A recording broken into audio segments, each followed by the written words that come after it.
Nakauwi na sa Ateneo de Davao ang mga labi ng kanilang high school alumnus at student athlete na si Rene Baterbonia. Habang ilalagak naman sa Ateneo de Manila, Quezon City Campus ang mga labi ni Divine Adili.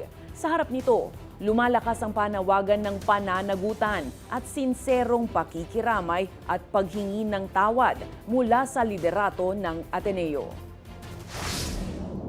Madamdaming pagsalubong ang inialay ng Ateneo de Davao University Senior High School Bangkal Campus para kay Rene Baterbonia, ang kanilang star athlete na mas kilala sa kanyang palayaw na Bobet. Sa unang araw ng public viewing sa Christ the King Chapel, dagsa ang mga taga-suporta at mga kaibigan ng yumaong 19 anyos. Nakadisplay rin sa burol ang mga jersey ni Baterbonia noon at ang number 35 jersey sana niya para sa UAAP team ng Ateneo de Manila. Sa social media, ibinahagi ng kanyang mga dating guro sa Talacogon Elementary School sa Agusan del Sur ang kanyang huling pagbisita at pakikipagkapwa sa kanyang paaralan. Sa gitna ng pagbuhos ng simpatya, nananawagan si Vice President at dating Davao City Mayor Sara Duterte para sa pananagutan mula sa Ateneo. Pakiramdam ko, kulang na kulang yung response ng Ateneo sa nangyari. Hindi lang kay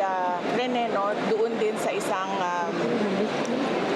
foreigner na player din ng Ateneo na namatay. Anya, tila may naging pagkukulang ang universidad sa pagkamatay ni Rene at kapwa student athlete na si Divine Adili. Actionable talaga yung nangyari. Hindi ko na lang gatungan yung pamilya kasi alam mo, yung mahirap yung pinagdadaanan nila ngayon. Una na ring pumirma ang mahigit 500 teachers ng Ateneo sa open letter para kay Ateneo de Manila President Father Roberto Bobby Yap para hilingin ang transparency at mas makataong pakikiramay at paghingi ng patawad. Masama rin ang loob ng student at alumni group sa Ateneo dahil anila ay binigo nito ang mga mag-aaral na ipinagkatiwala sa kanilang pangangalaga. Sa pahayag, sinabi ng Ateneo na pinayuhan nito si Blue Eagles head coach Tab Baldwin na manahimik muna upang mabigyan ng prioridad ang paghilom ng lahat.